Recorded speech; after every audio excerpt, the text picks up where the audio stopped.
Siren बजता था उसका मतलब होता था कि इनकमिंग एयर रेड, और तुरंत अपने को एक सुरक्षित स्थान पर जाना होता था। और उसके बाद में वो सायरन खत्म होने के बाद में बाहर नहीं निकलना होता था, क्योंकि एयर रेड अभी भी ऑनगोइंग हो सकती है। एयर रेड हो सकता है आपकी आधा घंटा चले, 10 मिनट चले, 15 मिनट चले, परंतु आपका जो पहला सायरन बजता है वो अराउंड 2.5 मिनट का बजता है। उसके बाद जब सेकंड सायरन बजेगा वो ऑल क्लियर का सायरन होगा, तब आप सुरक्षित स्थान से निकलकर अपना नॉर्मल जो डे टू डे लाइफ है उसको रिज्यूम कर सकते हैं। और यदि यही सायरन रात के टाइम पे बजते हैं तो अपने को जो ब्लैकआउट वाली जो प्रोटोकॉल होते हैं उनकी भी पालना करनी होती है, यानी कि अपनी जितनी भी लाइट्स वगैरह हैं उन सबको भी बंद करना होता है। आप सबको विदित है कि ऑपरेशन सिंदूर जो है इट इज स्टिल ऑनगोइंग। सरकार का ऑफिशियल पोजीशन ये, इट इज स्टिल ऑनगोइंग। इसके तहत एक ऑपरेशन शील्ड है।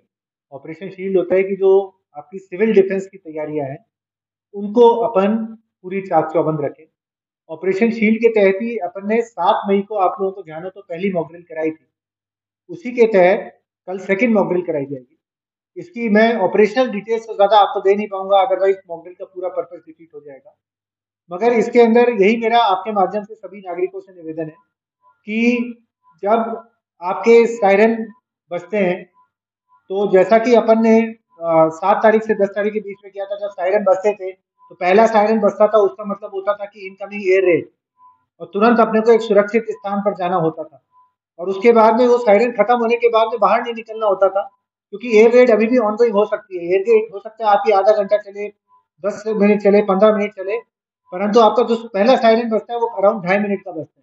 उसके बाद जब सेकंड सायरन बजेगा वो ऑल क्लियर का सायरन होगा, तब आप सुरक्षित स्थान से निकलकर अपना नॉर्मल जो डे टू डे लाइफ है उसको रिज्यूम कर सकते हैं। और यदि यही सायरन रात के टाइम पे बजते हैं तो अपने को जो ब्लैकआउट वाली जो प्रोटोकॉल होते हैं उनकी भी पालना करनी होती है, यानी कि अपनी जितनी भी लाइट्स वगैरह हैं उन सबको भी बंद करना होता है। तो इसमें क्या होता है कि आप सभी से मेरा अनुरोध है कि ऑलरेडी आप आपकी जो लाइट्स वगैरह हैं, जैसा अपन ने सबने किया था 7 तारीख से 10 तारीख के बीच में, कि अपनी जो लाइट्स वगैरह ऑलरेडी अपन कम से कम लेवल पर रखते थे, अनावश्यक लाइट्स वगैरह नहीं रखते करते थे। तो जैसे ही सायरन बजता था, जैसे ही जो है इनकमिंग एयर रेड की अपने पास में सूचना आती थी और सायरन बजता था, तो तुरंत अपन ने जो थोड़ी बहुत जो लाइटें जली होती थी एसेंशियल, उनको भी बंद करके सुरक्षित स्थान पर चले जाते थे। और उसके बाद में जब क्लियरेंस वाला सायरन बजेगा उसके बाद ही अपनी लाइट्स टर्न ऑन करनी।